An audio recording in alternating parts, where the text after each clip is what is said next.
তিরমিজি শরীফের 2382 নম্বর হাদিস। এই হাদিসের বর্ণনাকারীর নাম সুফাই আল আসবাহি। উনি মদিনায় আসছে। মদিনায় আসার পর দেখে ফাইজা হুয়া বিরাজুলিন কদ ইজতামা আলাইহিন নাস, এক ব্যক্তিকে ঘিরা রাখছে অনেক মানুষ। উনি বললেন মান হাযা, এটা কে? জনগণ কয় আবু হুরায়রা। চিনো না? উনি নবীর সাহাবা আবু হুরায়রা। তো উনি কি করলেন? ফাদানাউতু বিহি ফাকআতু বাইনা ইয়াদাই, আমি তার কাছে গেলাম, তার পাশে বসলাম। একটু মন দিয়ে হাদিসটা শুনেন। আমি তার কাছে গেলাম, তার পাশে বসলাম। তো আবু হুরায়রা রাদিয়াল্লাহু তাআলা আনহুর পাশে বসার পর দেখি ওয়াহুয়া ইউহাদ্দিসুন নাস, তিনি মানুষকে হাদিস শোনায়। ফালাম্মা সাকাতা ওয়া খালা, তিনি যখন হাদিস পড়া থেকে অবসর হলেন এবং নির্জনতা অবলম্বন করলেন, কুলতু লাহু, আমি তাকে বললাম, লামা হাদ্দাসতানি হাদিসান হাদ্দাসানিহি রাসূলুল্লাহ সাল্লাল্লাহু আলাইহি ওয়াসাল্লাম, এমন একটা হাদিস আমাকে শোনান যে হাদিসটা আল্লাহর নবীর কাছ থেকে আপনি সামি'তাহু মির রাসূলিল্লাহ, যে হাদিসটা আপনি আল্লাহর নবীর কাছ থেকে নিজ কানে শুনছেন।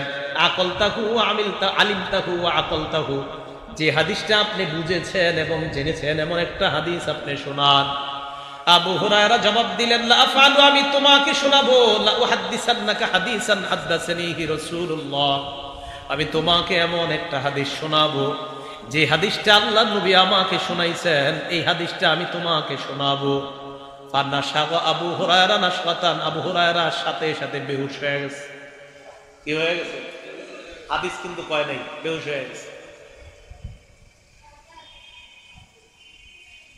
আবু হুরায়রার হুঁশ ফিরে আসছে। আসার পর আবু হুরায়রা আবার বললেন, লা উহাদ্দিসান্নাকা হাদিসান হাদ্দাসানিহি রাসূলুল্লাহ ফি হাযাল বাইতি মানা মা মানা আহাদুন গায়রি ওয়া গায়রু, আমি তোমাকে এমন একটা হাদিস শোনাবো যে হাদিস আল্লাহ নবী আমার এই ঘরের মধ্যে শোনাইছে, আমি আর আল্লাহ নবী ছাড়া ঘরের মধ্যে কেউ ছিল না। সুম্মা নাশাগা আবু হুরায়রা নাশরাতান উখরা, আবু হুরায়রা আবার বেহুশ হয়ে গেছে। কয়বার? হাদিস কয় না। আবু হুরায়রা বলেন, লা উহাদ্দিসান্নাকা হাদিসা, আমি তোমাকে এমন একটা হাদিস শোনাবো, হাদ্দাসানিহি রাসূলুল্লাহ ফি হাযাল বাইত মা মা'না আহাদুন গায়রি ওয়া গায়রু, আমি আর নবী ছাড়া এই ঘরে কেউ ছিলাম না। এই কথা বলার পর আবু হুরায়রা আবার বেহুশ হয়ে গেছে। কি এমন হাদিস যে হাদিস বলতে পারে না?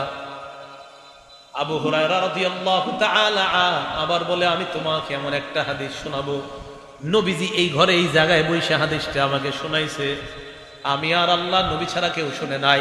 হাদিসটা আমি শুনছি, বুঝছি, আবার ভালোভাবে অনুধাবন করছি। আবার আবু হুরায়রা বেহুশ হয়ে গেছে 4 বার।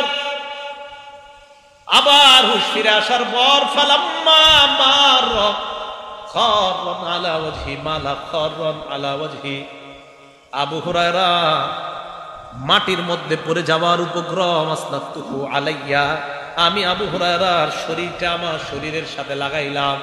দীর্ঘ সময় পর্যন্ত আমি তাকে এইভাবে আটকায় রাখলাম। হুঁশ ফিরে আসার পর আবু হুরায়রা বললেন, ইন্নাল্লাহা ইযা কানা ইয়াউমুল কিয়ামা ইয়ানজিলু ইলাল ইবাদ, কিয়ামতের ময়দানে আল্লাহ বান্দাদের সামনে আসবেন, লিয়াকজিয়া বাইনাহুম, বান্দাদের মাঝে বিচার করবে। আউয়ালু মা ইয়াদউ বিহি রাজুলুন তাআল্লামাল ইলমা, সর্বপ্রথম আল্লাহ এমন বান্দাকে ডাকবে যেই বান্দা ইলম শিখছে।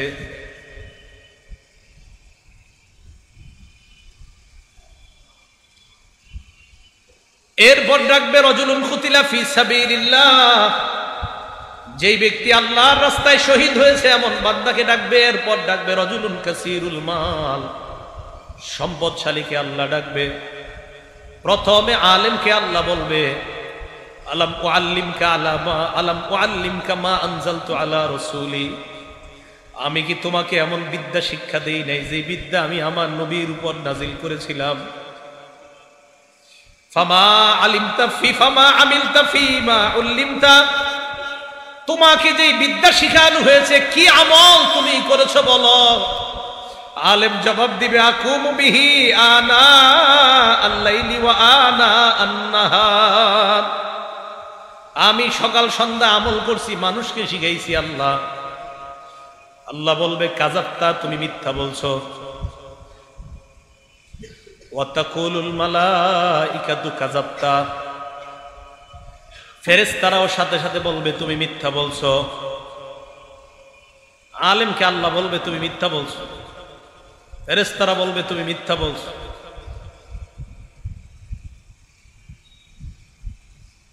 এরপর আল্লাহ শহীদকে ডাক দিয়ে বলবে তুমি কেন শহীদ হয়েছে বলো। শহীদ বলবে আল্লাহ আপনারে খুশি করার জন্য শহীদ হয়েছে। আল্লাহ বলবে এই কারণে না। আলেমকে আল্লাহ বলবে প্রথমে, এরপরে শহীদ। প্রথমে আলেমকেও বলবে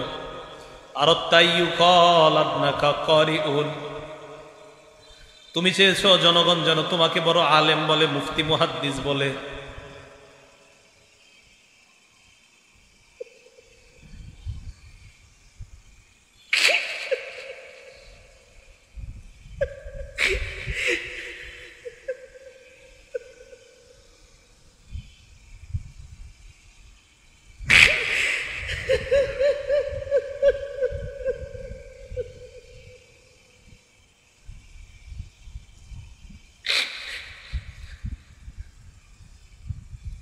মানুষ তোমাকে বড় আলেম বলছে, বড় বক্তা, বড় মুহাদ্দিস সব বলছে, যাও জাহান্নামে যাও।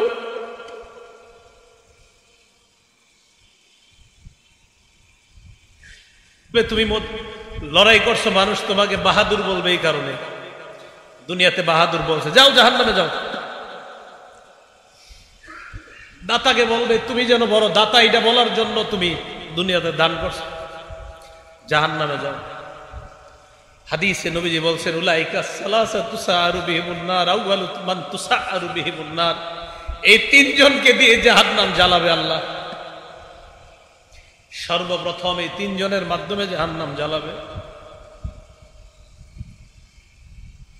মানুষকে দেখানোর জন্য যেন আমাদের আমল না হয়, আমাদের হজ, আমাদের কোরবানি, আমাদের জীবন, আমাদের মরণ সব কাকে খুশি করার জন্য বলেন? আল্লাহকে খুশি করার জন্য। মানুষকে দেখানোর জন্য যদি হয় একদম শেষ, জাহান্নামে জ্বলতে হবে। আমি আবু হুরায়রা রাদিয়াল্লাহু তাআলা কেন বেহুশ হয়েছে হাদিস বলতে এবার বুঝছেন আপনারা। প্রথমে আলেমের কথা, উনি তো নিজে বড় আলেম ছিলেন একজন, টেনশনে হাদিস বলতে পারতেছে না, ভয়ে হাদিস বলতে পারতেছে না যে আলেমকে দিয়ে শুরু করবে, আমি তো একজন আলেম। আবু হুরায়রা রাদিয়াল্লাহু তাআলা একবার, দুইবার, চারবার বেহুশ হয়ে গেছে, টেনশন, পেরেশান। আপনাদের সাধারণদের উদ্দেশ্যে আজকে বয়ান করতে আসছে।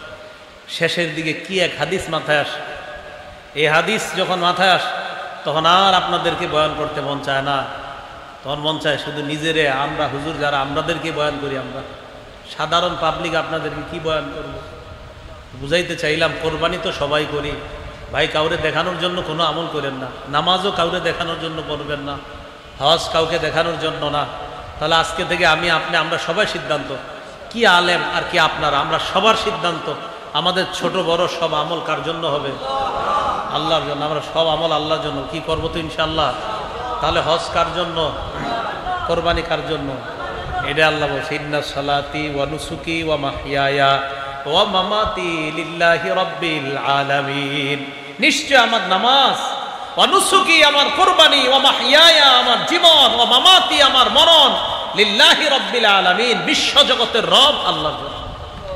তাহলে আমাদের জীবন, আমাদের মরণ, আমাদের হজ, আমাদের কোরবানি, আমার সব ইবাদত, বলেন মোট কথা আমার আপনার জীবনটাই কার? আল্লাহ। তাহলে যেই জীবন আল্লাহর জন্য, এই জীবনে কিভাবে আমরা কাউকে দেখানোর জন্য ইবাদত করব? যেহেতু জীবনটাই আল্লাহ, তো ইবাদত হবে কার?